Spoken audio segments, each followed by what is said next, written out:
ওঙ্কার বাংলায় স্বাগত। আপনাদের সঙ্গে রয়েছে আমি সৌমি। নজর রাখবো কিছু গুরুত্বপূর্ণ আপডেটের দিকে।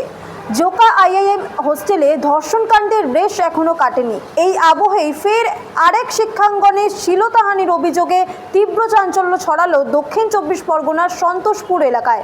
দ্বাদশ শ্রেণীর এক ছাত্রীকে শ্লীলতাহানির অভিযোগ উঠল মাদ্রাসা ম্যানেজমেন্ট কমিটির এক সদস্যের বিরুদ্ধে।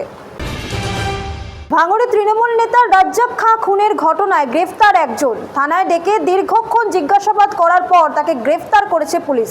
ধৃতের নাম মোফাজ্জল মোল্লা। রাজ্জাকের ঘনিষ্ঠ বন্ধু ছিলেন তিনি।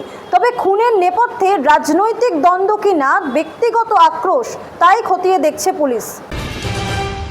জোকা আইআইএম এর বয়েজ হোস্টেলে এক তরুণীকে ধর্ষণের অভিযোগে রীতিমতো চাঞ্চল্য ছড়িয়েছে। এই ঘটনায় এবার দ্রুত পদক্ষেপ নিল কলকাতা পুলিশ। শনিবার গঠন করা হয়েছে বিশেষ তদন্তকারী দল এসআইটি। কলকাতা পুলিশের সাউথ পয়েন্ট ডিভিশনের ডেপুটি কমিশনার এই 9 সদস্যের দল গঠন করেছেন।